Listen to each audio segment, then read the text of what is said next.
Alright folks, so today we are going to start installing the factory helper springs on this. Now this is a 1-ton chassis. It's a true 1-ton chassis. So the holes are already pre-drilled on this chassis. The helper springs were typically only found on the dually trucks. They are a 4-leaf pack, and they slide over your spring center bolts, and you get a longer U-bolt, and they U-bolt down to the main axle cup underneath, so it encapsulates the helper spring and your main leaf spring pack. This truck is a 9,200 pound GVW. I ran the VIN, that's what it came back as. So I decided to go with the factory style helper springs instead of aftermarket or airbags, simply because of the fact that I don't have anything against either one, but if I could put something factory on, why not do it? I've used aftermarket helper springs, the U-bolts that come down here, and you can adjust when they kick in, when they kick out. Airbags can be a great thing for occasional use, or if you constantly have varying loads in the bed or weights of trailers, they're a great option. There's nothing wrong with them. Both are very good options. Sometimes I'm just stubborn, so I chose to go with the factory helper springs. Now I still have to buy the actual springs, but I did buy the brackets. So today we're going to be installing the brackets. Show you guys those here in just a minute with part numbers. And in conjunction with that, we're going to be installing B&W turnover ball gooseneck hitch. I've got one in the back of my plow truck. I like it. It's great. Nothing protrudes up from the bed. It's flush. Which I don't think I've quite explained to you guys how I plan on mounting that portable welding skid, but I'm going to be using that gooseneck hitch as the main mount point for that.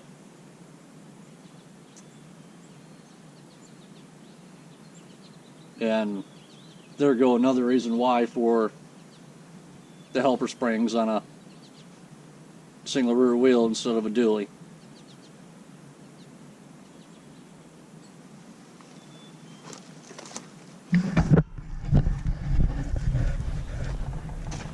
But alright, the helper spring brackets.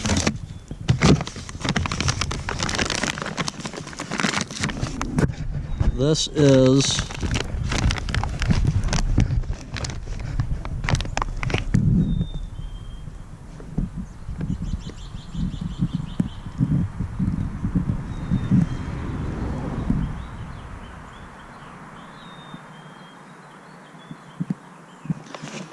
is one of the ones for the front.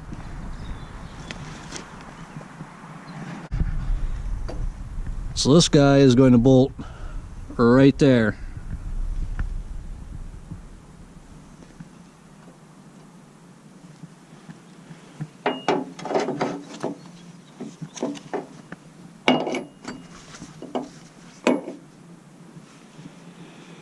But I'm going to use 1/2-inch hardware, which if we put that through that hole, it fits. There's a little slop in there. But if we come over to the factory holes, they don't fit. So this is probably a metric bolt, like 11 millimeter. and I don't have any metric bolts, nor am I going to buy them. So we're just going to drill that out with a 1/2-inch drill and be done with it.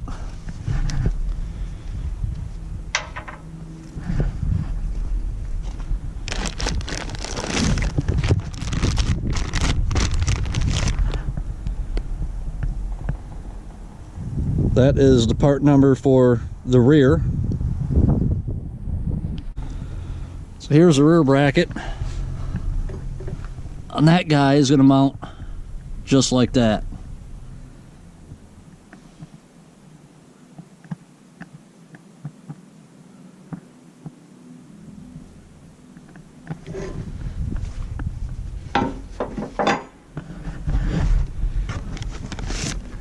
And then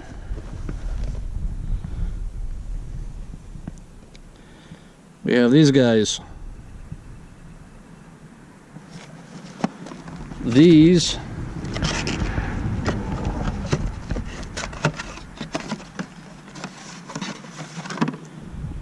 are the rubbers for the rear for the helper spring brackets. 4 of them to a box.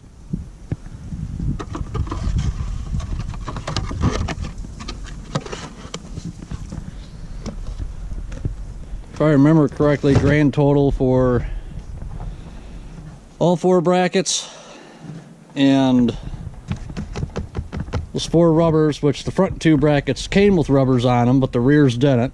Go figure. Was like $135. So those of you guys with single rear wheel 1-tons or dualies that do not have these brackets, $135. You get all 4 brackets, the springs from SD Truck Spring, which is also Michigan Truck Spring. I think the pair of them was like $250.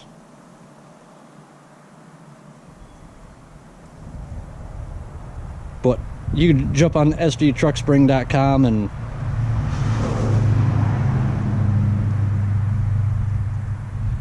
go over to the 1-tons and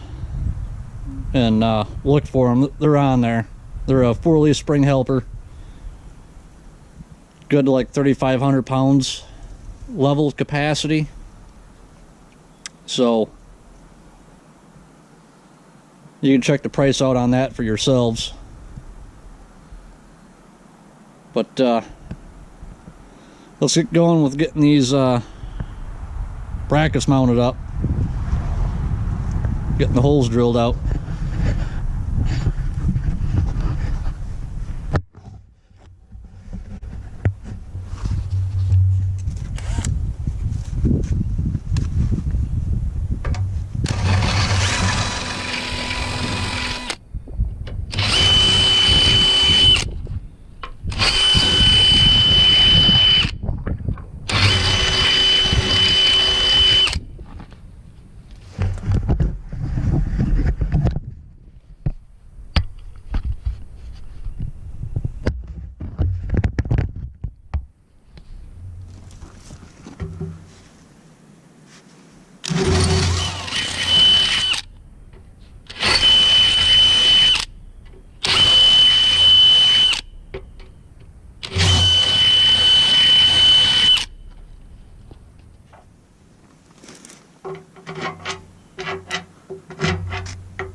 Now, I'm using grade 8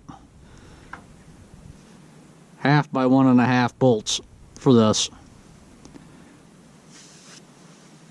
And then when I bolt stuff on, I typically use a SAE washer. They're a lot smaller than a USS washer. USS is at least half again as wide in the flange. I like the SAE because they're a lot smaller than the USS. And USS washers are still different from fender washers. Fender washers are even bigger.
Alright, it's pretty much repeat after that, so go through and get the other 3 put on. Bring you guys back in a little bit.